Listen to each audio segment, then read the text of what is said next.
बिस्मिल्लाहिर्रहमानिर्रहीम। आज ये जो प्रोग्राम मुनक्कद किया गया है, जो प्रोग्राम होने वाला है, क्या है इसका मकसद एक तो कैलेंडर रिलीज और दूसरा business meet. Calendar release as usual जो है हर साल की तरह इस बार भी 2026 का जो कैलेंडर रिलीज होता है उसका एक छोटा सा इजरा होता है। उसके साथ में जो है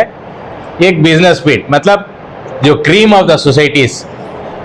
सम सेलेक्टिव जो लोग आके रहते हैं उनको will give a brief of the bank, और उसके साथ में हमें जो है उनसे रिक्वेस्ट कर लेते हैं कि आप लोग सब हमारी इस खदीम बैंक को आगे बढ़ाने में आपका ताउन करें, आपकी मेंबरशिप बढ़ाएं, आपके अकाउंट्स ज़्यादा ओपन करें, आपके डिपॉजिट यहाँ से ज़्यादा करें, और जो है एडवांसेस जिस तरीके से हम लोग करते हैं उसका अपने बिजनेस के लिए ख़ास फ़ायदा उठाएं। इस प्रोग्राम के लिए मैं बिलखुसूस आली जनाब अलहाज तनवीर सेठ साहब से रिक्वेस्ट किया था। तनवीर सेठ साहब जो हमेशा इस बैंक के जो है हमेशा हमें रहे, और हमेशा जो है उन्होंने ये उनके दिमाग में रहा कि जब भी मौका मिलता तो ये हमारा एक इदारा जो इसमें मैसूर में कदीम इदारा जो 1916 से है, कहाँ पर है, क्या स्टेज में है, क्या तरक्की कर रहा है, कैसा डेवलप हो रहा है, इसके बारे में इनकी हमेशा फिक्र रही। तो मैंने उनको पहुंचकर बोर्ड ऑफ मैनेजमेंट की जानिब से बोर्ड ऑफ डायरेक्टर्स मिलकर जो है उन्हें इस प्रोग्राम के लिए एक रिक्वेस्ट किया, हालांकि उनके पूरे मसरूफियात के साथ रहने के बावजूद, वो आउट ऑफ कंट्री रहने के बावजूद जो है उन्होंने इसे मैं ज़रूर इंशाल्लाह आऊँगा, हिस्सा लूँगा बोलकर उन्होंने इजाज़त दी। और उसके साथ में बोर्ड ऑफ मैनेजमेंट में जो डिसाइड हुआ था उसके तहत हमारे कर्नाटका स्टेट के रजिस्टर ऑफ कोऑपरेटिव सोसाइटीज़ जनाब पी महेश साहब, जो अर्बन डेवलपमेंट बैंक सेल के रजिस्टर ऑफ कोऑपरेटिव सोसाइटीज़ हैं, उन्हें से भी रिक्वेस्ट किए तो उन्होंने भी उसे हाँ कही। और हमारे कॉरपोरेशन के कमिश्नर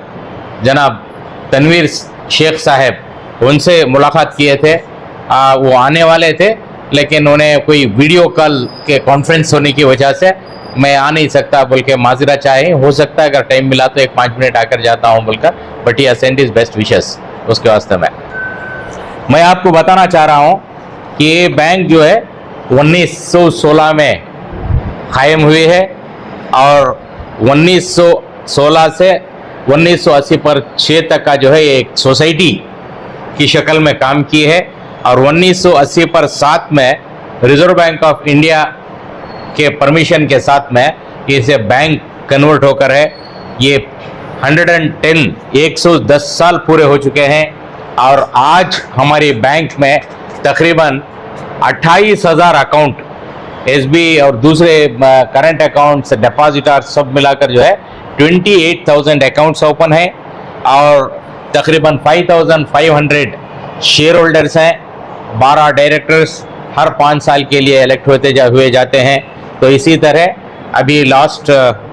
बोर्ड ऑफ डायरेक्टर्स का इलेक्शन के बाद में अगस्त 3 को जो है ये एक नया बोर्ड कायम हुआ। तो वो डेवलपमेंट्स जो बैंक के हुए हैं तो उसके मुताबिक वह एक कंपैरेटिव जो 2024 और 2025 जो आने के बाद में, उसके पहले का हम लोग नहीं लिए हैं, बल्कि 24 और 25 का एक कंपैरिजन लेकर एक रिपोर्ट बनी है जिसके तहत जो है शेयर कैपिटल जो था 3.72 करोड़ था जो आज 4.04 करोड़ हुआ है। रिजर्व्स जो 25.85 करोड़ थे आज 27.28 करोड़ हुए हैं। डिपॉजिट्स 90.55 करोड़ था 95.03 करोड़ हुए हैं। एडवांसेस 50.33 करोड़ था जो 59.12 करोड़ हुए हैं। वर्किंग कैपिटल 124.54 करोड़ था आज जो है 130.87 करोड़ हुआ है। और बैंक की तरक्की जो है step by step board of management के कोऑर्डिनेशन और कोऑपरेशन की वजह से और उनके शेयर होल्डर्स के कोऑपरेशन की वजह से और हमारे जितने भी क्रीम ऑफ द सोसाइटी हैं उनके सजेशन सलाह, जो पहले भी एक बिजनेस मीट किए थे हम लोग, और उसके साथ में हमारा स्टाफ जो है बाकायदा सेकेंड सैटरडेज, संडेज और दूसरे रजा के दिनों में जो है बाकायदा बिजनेस मीट के लिए कस्टमर्स को जाकर मुलाकात कर कर उनको मोटिवेट करने का काम कर रहे हैं। तकरीबन इस दौरान 300 से ज़्यादा नए अकाउंट्स जो है ओपन हुए हैं और बहुत सारे लोगों को इस नए अकाउंट्स ओपन करने का हम लोग दी पर्पज़ इज ये मौके का फ़ायदा उठाते हुए हम लोगों को we wanted that people should know what is banking, how the bank is progressing, how we are requesting them that they should come forward और सामने आकर जो है यहाँ पर नए अकाउंट्स ओपन करें, मेंबरशिप लें, कर्जा जात लें और उसके साथ में जो है डिपॉजिट्स देकर जो है इसे आम कर और बढ़ाने की कोशिश करने के लिए एक प्रोमोशनल एक्टिविटी करने का मकसद था। इसीलिए जो है it is not the number of persons we are gathering, it is only एक टाइप ऑफ प्रोमोशनल एक्टिविटी करने के लिए प्रोग्राम मुनक़िद किया गया है। मैं तहे दिल से शुक्रिया अदा करता हूँ कि जनाब तनवीर सेठ साहब, जनाब महेश साहब और सारे डायरेक्टरान यहाँ पर मौजूद हैं। हमारे डॉक्टर रऊफ़ साहब, उनके बेटी जो यूके से आए हुए हैं, उनके साथ में कहीं एक टूर पे हैं, आने का पूरी कोशिश कर रहे हैं और वक्त से पहले हो गया तो ज्वाइन कर लेंगे, वरना वो भी जो है he has sent his best wishes and उसके साथ में मुबारकबादी दिए हैं। मैं बस चंद बात यहाँ पर कह रहा हूँ, दूसरा प्रोग्राम जो है हिज़्ब मामूल होगा और मैं यहाँ पर आकर अपनी बात को मैं ख़त्म करता हूँ। अल्हम्दुलिल्लाह द मुस्लिम कोऑपरेटिव बैंक हर साल की तरह साल 2026 का एक कैलेंडर रिलीज का प्रोग्राम और साथ ही साथ इस मौके को और बेहतर बनाने के लिए एक बिजनेस मीट का इंतज़ाम किया है। बैंकिंग के मामलात को लेकर है ना आवाम में है ना ज़्यादा से ज़्यादा मालूमात कराना ये कोई नई चीज़ नहीं है। हर किसी को है ना बैंकिंग के मामले में उनको है ना इसके जो भी फ़ायदे हैं सहूलतें हैं इसके बारे में मालूम है। लेकिन ख़ास तौर से एक क़दीम बैंक जिसने 110 साल पूरे किए हैं और कोऑपरेटिव बैंक होने के नाते इसमें शेयर होल्डर्स का एक हक बनता है। और जिस तरीके से शेड्यूल बैंक से नेशनलाइज्ड बैंक से इनमें इंतज़ामिया कमेटी जो होती है वो जो अकाउंट होल्डर्स है उनके ख्यालात या फिर है ना उनकी सोच के मुताबिक नहीं होते। लेकिन कोऑपरेटिव बैंक एक ऐसा सेक्टर है जहां शेयर होल्डर्स अपने इंतज़ामिया कमेटी को है ना खुद चुनते हैं। तो जिस वजह से 11 डायरेक्टर्स के इलेक्शंस को गुज़िश्ता साल इलेक्शन के ज़रिए जो इंतखाब हुए, इसके साथ एक प्रोफेशनल डायरेक्टर को भी लिया गया है। तो इस तरीके से एक मजबूती के साथ इस बैंक को है ना आगे बढ़ाने में मौजूदा इंतज़ामिया कमेटी मैं उनको दिली मुबारकबाद पेश करता हूँ। ख़ास तौर से जनाब शौकत पाशा जब से है ना इस बैंक के सदर के हैसियत से इन्होंने इस जिम्मेदारी को लिया है रिक्रूटमेंट का, क्योंकि स्टाफ पैटर्न जो हमारा था उसके मुताबिक परमानेंट एम्प्लॉयज़ को है ना जिस तरीके से लेना था, ये पहली मर्तबा है कि है ना कोऑपरेटिव डिपार्टमेंट से मंजूरी लेने के बाद बाकायदा जितने भी इसमें हिस्सा लिए थे उनके एग्जामिनेशन हुए और मेरिट पे है ना इस बैंक में है ना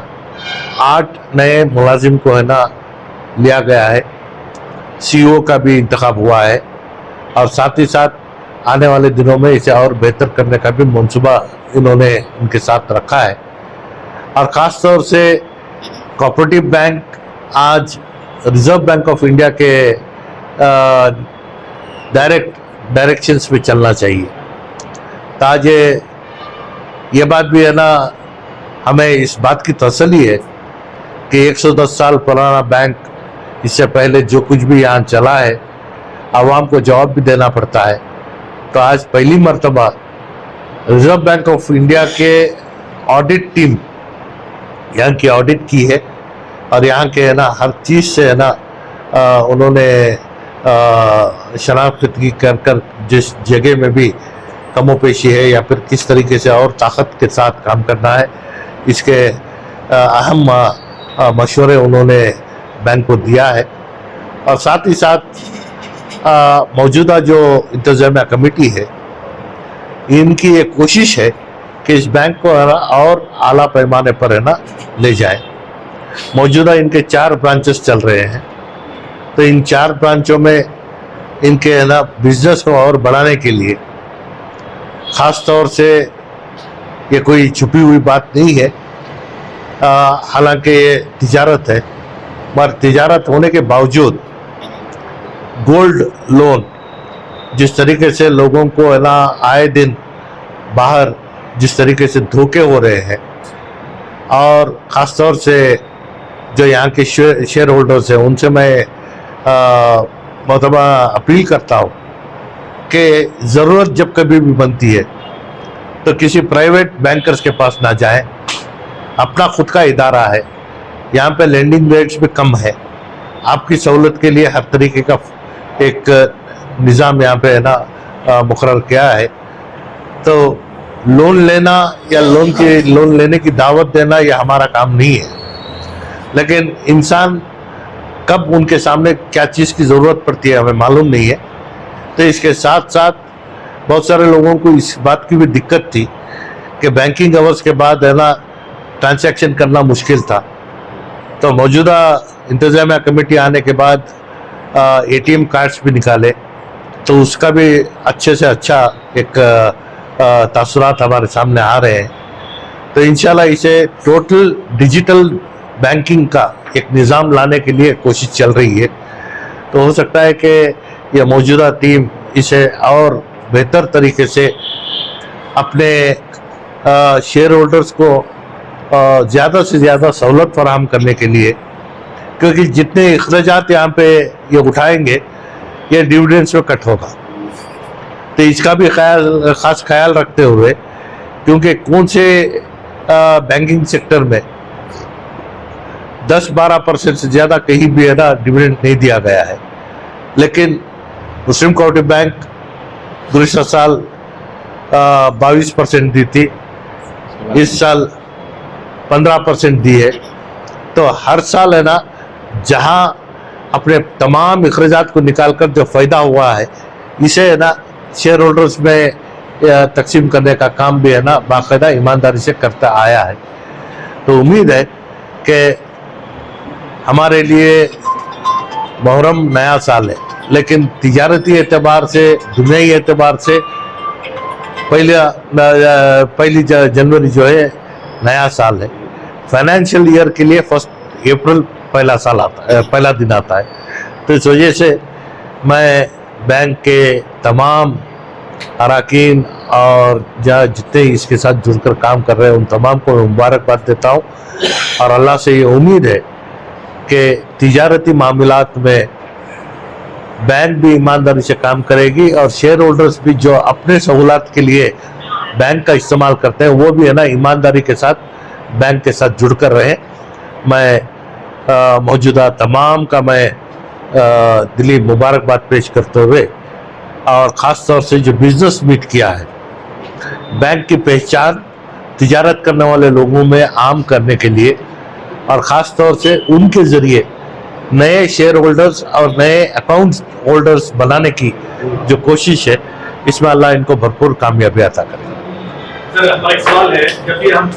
इस इदारे की न्यूज़ जो है डालते हैं तो लोगों का एक शिकायत रहते हैं, कमेंट्स में देते हैं कि जो भी बैंक होल्डर्स हैं, अकाउंट होल्डर्स हैं,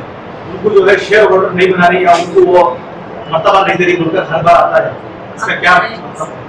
नहीं, देखिए कोऑपरेटिव सेक्टर में ये है कि सिर्फ और सिर्फ शेयर होल्डर अकाउंट होल्डर बन सकता है। तो इस वजह से जब तक वो शेयर होल्डर नहीं है उनका अकाउंट खुलेगा नहीं। तो इसमें बड़े रिस्ट्रिक्शंस आते हैं कि नए शेयर होल्डर्स कब बनाना है। तो आज मौजूदा कोऑपरेटिव डिपार्टमेंट से भी इन्होंने ना परमिशन लिया है, नए शेयर होल्डर्स को बनाने का सिलसिला अभी जारी है। तो इस वजह से है ना अगर किसी को ख्वाहिश है यहाँ के शेयर होल्डर बनना है तो आकर यहाँ से शेयर भी खरीदे, और साथ ही साथ है ना अपने पैसों को भी यहाँ पे डिपॉजिट करे, जो है ना एक बैंकिंग नॉर्म्स के तहत उनको है ना जिस तरीके की सहूलत भी फराहम होगी। और ख़ास तौर से ये आए दिन हमें देखने को मिलता है कि जहाँ इदारा अपना समझते हैं हम, तो एक पहला दिन शेयर होल्डर बनते हैं, दूसरे दिन लोन का एप्लीकेशन लाते हैं। ये ऐसा नहीं हो सकता, क्योंकि एक अरसा गुजरना चाहिए जिनको है ना लेंडिंग नॉर्म्स के तहत है ना देना पड़ता है। तो बैंक में अगर किसी की ऐसी शिकायत है तो मैं ये अपील करता हूँ कि अपनी वो शिकायत बैंक के है ना सदर या फिर अराकीन से है ना आकर है ना राबिता करे और उनको तसल्ली बख्श है ना एक जवाब हासिल करें।